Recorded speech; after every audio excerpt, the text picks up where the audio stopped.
It's Friday at 10:24 and we are on our way to the airport to go to DC for the weekend. So I figured I'd vlog. So say hi, Oliver.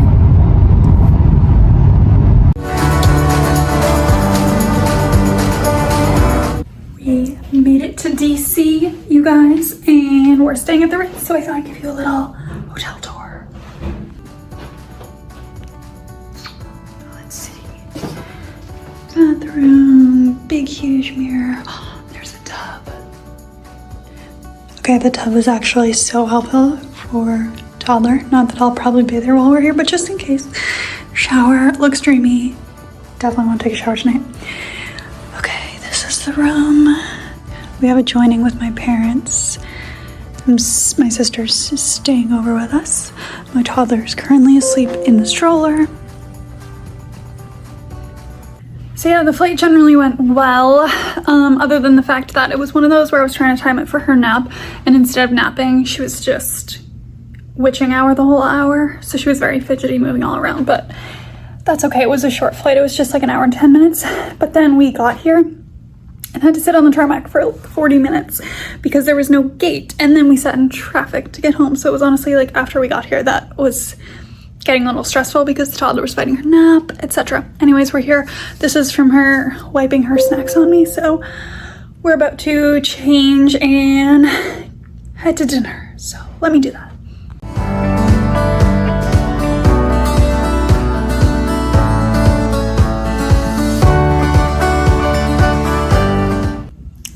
We just got back to the room after dinner and look at this.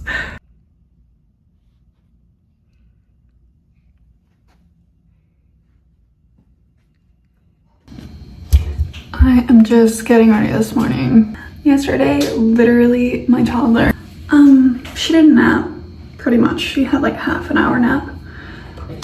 Oh, so everyone was like, oh, she'll sleep good at night. No, not her. She was basically up every 20 minutes last night, and that was after I finally got her to bed at like 10 o'clock at night. After walking up and down the halls of the hotel at dinner, she literally was just in one of those moods where she would not sit down unless there was actively food on the table. So I was just chasing her around all of dinner just because she was tired. And so I was awake until midnight after she finally went down. And then, yeah. The traffic is insane. Also, I feel like when you like see all those things on Instagram, that's like, just go. You remember, you can leave on a Friday and be back on a Sunday. I mean, that might be physically true, but you'll just come back on Sunday like you had a lobotomy for your weekend fun. Today, the idea is that we're gonna do this casual tour and then come back here and hopefully get the child to nap. Traveling without your husband is literally not for the weak. Anyways, I'm gonna put on my earrings and go get some breakfast, chapstick and water, and try to have a better day.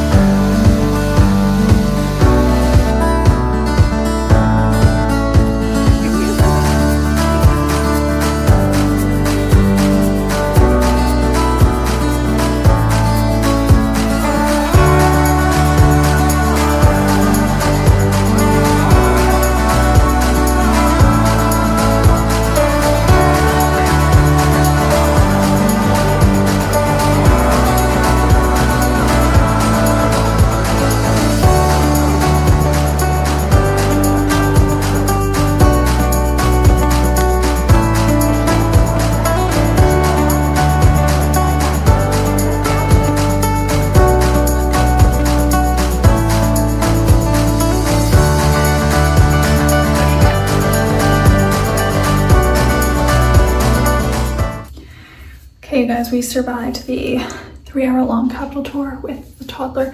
If you're wondering about DC being a kid-friendly place, I would give the tour like a 6 out of 10 maybe for kid. There are elevators, so you can definitely bring a stroller and all that, but you do kind of get separated from your tour group, needless to say, every time you take the elevator, but that wasn't a big deal. Yeah, you weren't allowed to bring food in. I mean, the tour guide kind of said, if it's for your kid, they have discretion to say yes, but I wasn't gonna risk bringing snacks in that I would have to throw away, so I didn't risk it. And then there's a cafe in there, but it's not like the airport where once you go get snacks from that cafe, you're good and you can walk around with those. It's, I don't know, they still only want you to eat in the cafe. And the tour we did was unscripted. It was from the brand Unscripted on TripAdvisor. It was fine. They were very anal about the times, at least our tour guide was, which can be nice, but also in a 3-hour tour, we only got a 7-minute break pretty much.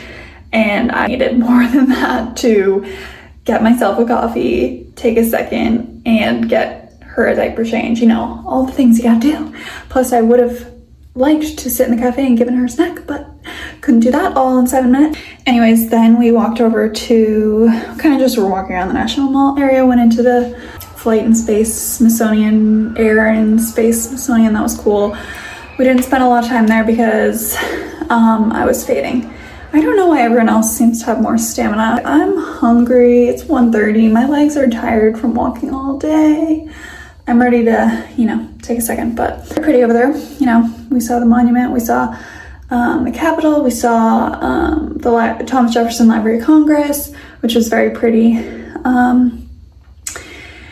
And, you know, just generally makes you think about how America just doesn't value art anymore, particularly in the construction of its buildings at all. We're just so utilitarian, it's kind of sad. We came back here and family went to dinner, and I'm trying to get some work done because Toddler fell asleep even though it's 6 p.m. so I definitely should wake her up. I cannot the thought so far. Tomorrow we fly out at around 1 p.m. so I don't think we'll have much time to do anything tomorrow. Oh, we also did see the botanical gardens today. Those are cool. And it's nice that there is so much in this area that is free for a change. So anyways, I'll check in with you tomorrow.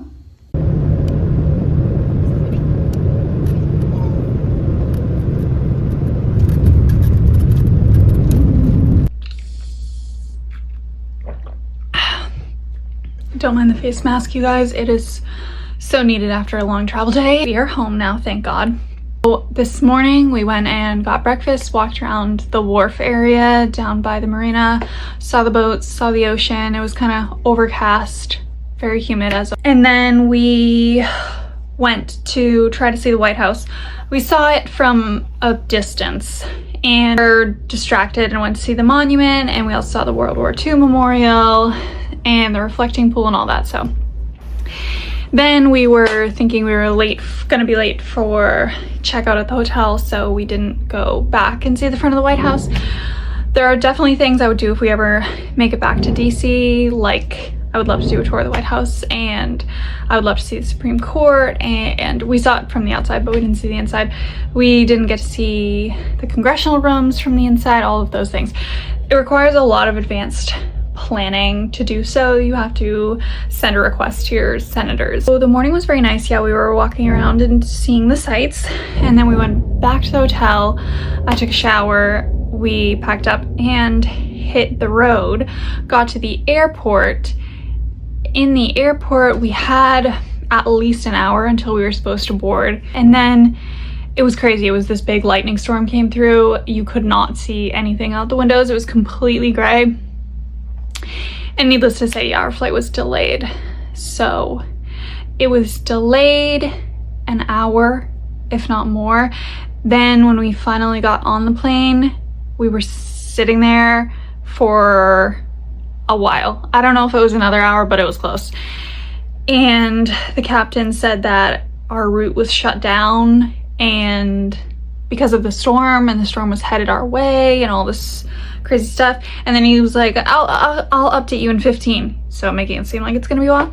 And then a minute later he gets on and he goes, okay, our route's clear. Okay, I have flight anxiety to begin with, so what do you mean it's clear now? Is it clear or is it stormy?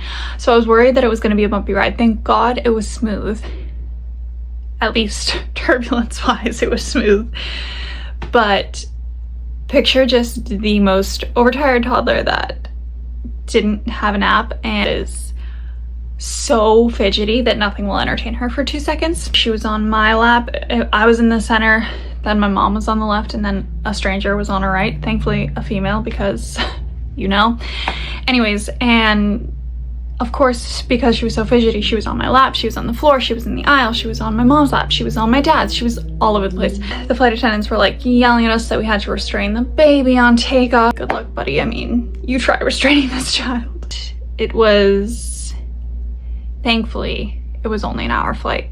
But then, you know, you land, people take forever to get off the flight. Then we had to traipse across the airport to an Uber, got in the Uber, had to drop my parents off first, then finally got home. Anyways, it was a long travel day. So glad that we got to see my sister. I'm so glad that we got to see all the historic monuments. You know, every time I travel, I just am reminded why I am a homebody, because, and especially traveling now with a toddler, I just can't even believe that I ever complained about being on a plane before this. Like, what do you mean? That's a vacation in and of itself, just getting to sit there and watch your movies and listen to your headphones and read your book and all that. I mean, I hate planes, so it's not really, but comparatively to trying to entertain a lap child that's 17 months old that does not want to be entertained or be a lap child, I'm glad we got to do it. I'm glad that I got to show my daughter DC. It was nice to spend some solo one-on-one time with her. I did want to show you guys, because before this trip I did so much research trying to figure out how moms were handling all of the baggage in the airport by themselves. Well, what I ended up doing was took a travel stroller and I put our massive Diono suitcase in just one of those crappy gate check bags and put it on top of the stroller and pushed it through the airport. And then I had a backpack as my personal item, and then had I been by myself, I would have had the baby carrier on the front with the toddler in there, and that would have been as hands-free as it gets. I did have a wheelie carry-on suitcase that I probably would have had to have checked if I was by myself, but that was our system. We survived, we made it. So thank you for watching the DC vlog. All you professional parents that travel with toddlers on the regulars, or littles in general, I am so much more impressed by you.